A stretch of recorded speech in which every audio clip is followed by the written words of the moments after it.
జగన్ని టార్గెట్ చేస్తూ షర్మిల మరొకసారి తీవ్రస్థాయిలో ఇరుచుకుపడ్డారు. అత్త మీద కోపం దుత్త మీద చూపించినట్టుంది వైసీపీ అధ్యక్షులు వైఎస్ జగన్మోహన్ రెడ్డి గారి తీరు. అసెంబ్లీ మీద అలగడానికో మైకిస్తేనో పోతానని మారం చేయడానికో కాదు ప్రజలు ఓట్లేసింది. ఇంట్లో కూర్చుని సొంత మైకుల్లో మాట్లాడేది కాదు మిమ్మల్ని ఎమ్మెల్యే గెలిపించింది. మీ స్వయంకృతాపరాధం మిమ్మల్ని ప్రతిపక్ష హోదాకి దూరం చేస్తే ఆ హోదా ఇస్తేనే అసెంబ్లీలో అడుగు పెడతా అనడం మీ అవివేకానికి అజ్ఞానానికి నిదర్శనం. అసెంబ్లీ అనేది ప్రజాస్వామ్య దేవాలయం. ప్రజల పట్ల ప్రజా సమస్యల పట్ల అధికార పక్షాన్ని నిలదీసేందుకు ప్రజలు ఇచ్చే గొప్ప అవకాశం. కూటమి ప్రభుత్వం ఇచ్చిన సూపర్ 6 హామీలకు దిక్కు లేదు.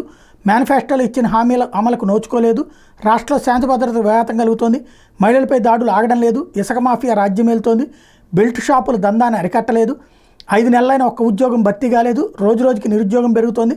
ప్రభుత్వ వైఫల్యాలపై ప్రజా గొంతుకయ్యే అవకాశం వైసీపీకి ప్రజలు ఇస్తే ప్రతిపక్షం ఇస్తేనే వస్తామంటాం సిగ్గుచేటు. ప్రతిపక్షం లేకుండా సభలోనే ప్రజాపక్షం అవ్వాలని ఇంగితం కూడా లేకపోవడం బాధాకరం. 1994లో కాంగ్రెస్ పార్టీకి 26 సీట్లకే పరిమితమైన కుంగిపోలేదు. మీ లెక్క హోదా కావాలని మారం చేయలేదు. 26 మంది సభ్యులతో సభలో ప్రజల పక్షంగా నిలబడ్డాం.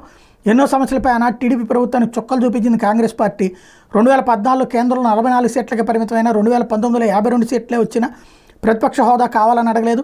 హోదా లేకున్న రాహుల్ గాంధీ గారు, మల్లికార్జున ఖర్గే గారు ప్రజా సమస్యలపై తమ గొంతు వినిపించారు. నియంత మోడీ నిర్లక్ష్యాన్ని ఎండగట్టారు. దేశ ప్రజల సమస్యలపై కాంగ్రెస్ గొంతుగా మారింది. ఇప్పటికైనా మీ పిచ్చితనాన్ని పక్కన పెట్టి అసెంబ్లీకి వెళ్ళండి.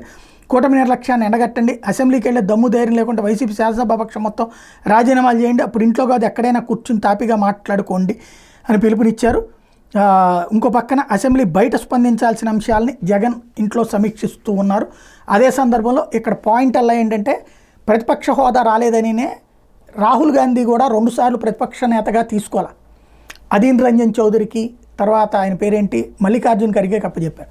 ఈ ట్రిప్ ప్రతిపక్ష హోదా వచ్చింది కాబట్టి తనే ఆ హోదా తీసుకున్నారు. కాబట్టి రాహుల్ గాంధీ బుద్ధే వీళ్ళ అన్నకు కూడా ఉంది. అదే ఇక్కడ మర్చిపోతుంది ఆవిడ.